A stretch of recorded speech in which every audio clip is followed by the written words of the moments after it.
लेकिन आज उस बाबा साहब को उसी किताब में पढ़ा जाता है। संत शिरोमणि गुरु रविदास महाराज जी कहते हैं कि मन चंगा तो कठौती में गंगा। यानी हम सभी को अपने आप को नेक दिल बनाना है, सच्चा विचारवान बनाना है। अगर आप सच्चे हृदय वाले हैं तो आपकी जिंदगी में तरक्की होना सुनिश्चित है, इससे आपको कोई नहीं रोक सकता। लेकिन दुख की बात है कि हम सभी के समाज में, हम सभी के बीच में वैसे लोग बैठे हुए जिनके मन में पाप है, जिनके मन में छल है। बाहर से कुछ और है, भीतर से कुछ और है। इस विचारधारा को बदलना होगा। बाबा साहब के संघर्षों को याद करना होगा, संत गुरु रविदास महाराज जी के विचारों को याद करना होगा। उन्होंने समता की भावना दी, समानता की भावना दी, उस भावना को अपने भीतर लेके चलना होगा। आज नहीं तो कल जो है आपके जीवन में वो बदलाव आएगा। कहा भी गया है कि यूं ही नहीं मिलती मंजिल किसी को, यूं ही नहीं मिलती मंजिल किसी को, दिल में एक जुनून सा जगाना पड़ता है। और पूछा चिड़िया से कैसे बनाया आशियाना, पूछा चिड़िया से कैसे बनाया आशियाना, बोली भरनी पड़ती है उड़ान और तिनका तिनका उठाना पड़ता है, तिनका तिनका उठाना पड़ता है। वैसे ही आप सभी तमाम हमारे बहुजन समाज के लोगों से एक अनुरोध करना चाहेंगे। जिस प्रकार बाबा साहब ने छोटी जाति के होने के बाद भी अपने आप को उस ऊंचाई तक पहुंचाया, वैसे ही आप सभी अपने बच्चों को पढ़ा करके, अपने बच्चों को शिक्षित करके आप जो है उस आसमान के बुलंदियों पर पहुंचाइए। आप जो है अपने घर में एक एसपी पैदा करिए, एक डीएसपी पैदा करिए, एक दरोगा पैदा करिए, एक कर्मचारी पैदा करिए। और ये तभी संभव है जब अपने बच्चों को शिक्षा नहीं, उच्च शिक्षा की तरफ ले जाइएगा, हायर एजुकेशन की तरफ ले जाइएगा। बाबा साहब ने अपने हाथों में, आप देखिएगा, एक तरफ पुस्तक है, एक तरफ हाथों का इशारा है। उन्होंने कहा कि किताब को पढ़ो, पुस्तक को पढ़ो और संसद की तरफ कूच करो, इधर बढ़ चलो, अपनी जिंदगी को ले चलो। यदि आपने ऐसा नहीं किया तो देखिए आज अपने घर से जब आप निकलते हैं तो हमारे आपके बीच से चाचा, भैया, हमारे बड़े बुजुर्ग लोग ठेला खींचते हुए मिल जाएंगे, ईंट पाथते हुए मिल जाएंगे, ईंट भट्ठे पर काम करते हुए मिल जाएंगे, फुटपाथ पर दुकान चलाते हुए मिल जाएंगे। लेकिन वो शख्स जिसने कलम की ताकत को समझा, वो शख्स जिसने कलम की अहमियत को समझा, आज वो किसी थाने का सिपाही है, आज वो किसी अस्पताल का जो है नर्स है, डॉक्टर है, आज वो कलम की ताकत समझ करके किसी ब्लॉक का कर्मचारी है, किसी अंचल का सीईओ है। अगर आपने इस कलम की ताकत को समझा, अपने बच्चों को पढ़ने दिया, उनकी निगरानी की, उनसे पूछताछ की, उन्हें समझाया, सिखाया, तो आपकी जिंदगी बदलते देर नहीं लगेगी।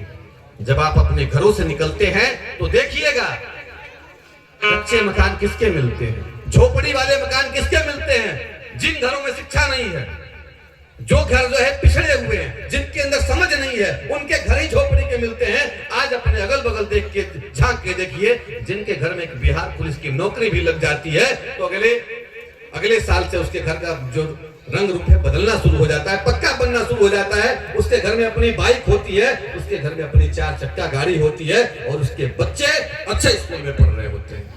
तो आप सभी से अनुरोध करेंगे, आधी रोटी खाइए लेकिन अपने बच्चों को जरूर पढ़ाइए। किसी ने कहा था अगर खाने वाली जो थाली है उस थाली को भी बेचना पड़े तो बेच दो, लेकिन पढ़ाई जरूर करो।